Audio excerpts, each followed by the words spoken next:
Well, hey everyone, Jonathan here, and welcome to this episode of Crushing Land. What we're going to be talking about today is taking your business and bringing it from dabbling or hobby or part-time or whatever it may be, your land investing that is, and bringing it to becoming an actual land investing business. How do we do that? We're talking about this because as we're here at the beginning of the year, this is something that literally comes up like each and every year. People are always like, I want to take it to the next level starting this year. Last year I did X. This year I want to be able to do this. And so because of that, that's what we're going to talk about, how to do that. And part of that is getting the right idea right from the beginning of what a business means. For a lot of people, it just means, well, I want to have X% more, right? Or I want to have this extra revenue, or I want to do this many more deals, or whatever it may be. But that's not really what a business is. In some cases, it actually means doing less deals. So let me give you an example of that. You may decide as you're going along that you've done a bunch of deals that you're averaging $5,000 per profit. Maybe you did 20 of those last year and you made $100,000. Well, this year you say, well, you know what? I want to do 20 deals at $10,000 a piece instead.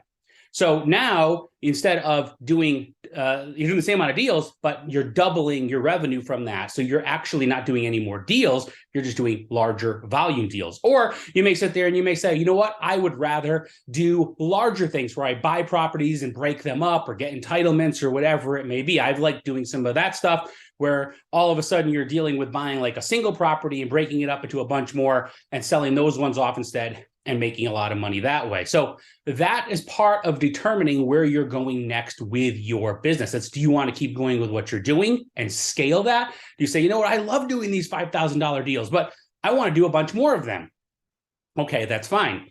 But you may also sit there and say, I'd rather do higher dollar amount deals. I'd rather do less volume. I'm sick of doing so many deals. It's time consuming. I'd rather be a little bit more hands off and do it with larger amounts. Maybe you're sitting there. I know some people that are saying, I don't want to do any deals that are less than $30,000 in profit. Well, 10 of those, $30,000 profit deals, $300,000 a year. So again, you don't really need to sit there and focus. So many people focus on, well, I've got to do more and more and more and more and more deals, but that's not really part of it. Also, part of a business is understanding what a business is. A business has employees.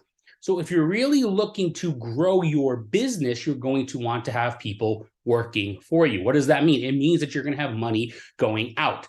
Sometimes that's the hardest thing. People just don't want to, oh, I'm doing so much better. I don't want to relinquish what I'm making. No, you want to let go of some of your profits in order for expansion and to free your time. That's a huge thing as well. So yes, you're giving away some of what you're making, but because of that, you're able to do more yourself with your time.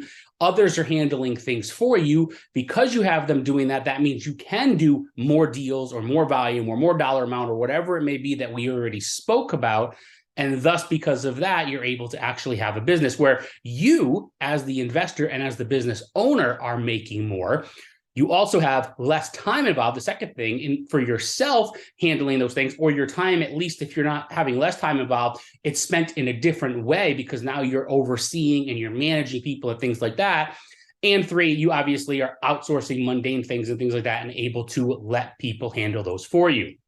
So that's a key with owning a business. And a lot of that we talk about can be done right from the get-go, where you can simply kind of start letting out, like, there's no reason that you can't hire VAs to do simple tasks. There's no reason you can't have a call center answering phone calls. There's no reason that you can't have a mail center sending out mailing. When it comes to SMS texting, there's no reason you can't use a platform and have somebody in there doing that for you, and you just follow up with the ones you need to. As you grow beyond that, and as you get to even bigger levels, there's no reason that you can't have somebody on your team that's an acquisitions person, somebody on your team that's a dispositions person. So they're handling actually following through with getting the properties, and then they're following through with selling the properties. They're compensated for that. And obviously you, as the investor, the business owner, you're making money in the process. So you don't need to do all these things at once. That's the key here. As you're trying to get this from just kind of like dabbling to doing it part-time, to doing it full-time, to running it as a business, the key is following those steps. So maybe when you're first starting, you need to do a lot of things yourself. You only have a certain amount of funds. You only have a certain amount of time. Fine.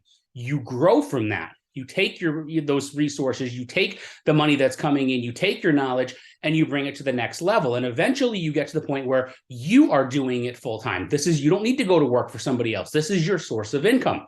So now it's your source of income. This is all that you do. You're a full-time land investor. Now it's a job, right? It's still a job. It's your job and you own it, but it's your job.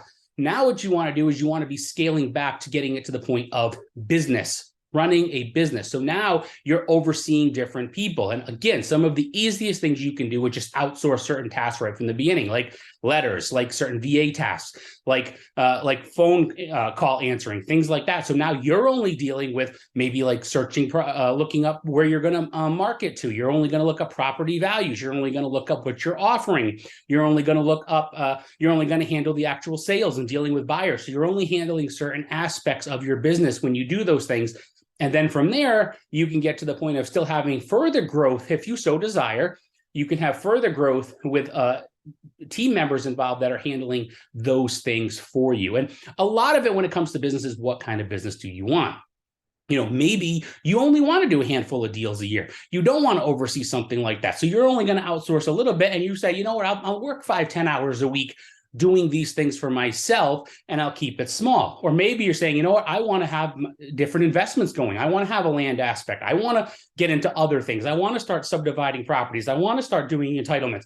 I'd like to invest in either other forms of real estate, maybe like multifamily or something like that. Well, if you're looking to do all those different things, you're not going to be able to handle that yourself. So that's where you're going to need somebody to come in and handle different aspects for you. And that's where you're going to want to be looking at it from the sake of, I want to grow this business and I want to have somebody handling it for me. So again, when you're looking at this and you're talking about taking it from one level to the next, the first thing you need to determine is what level do you want to get to? What are you really trying to accomplish, first off? Second, how do you want to get there? Do you like what you're currently doing? Does turning it and growing it mean that you just want to double what you're already doing? Do you want to look at higher end deals? Do you want to look at other types of deals? Do you want to have a little bit of mix of everything?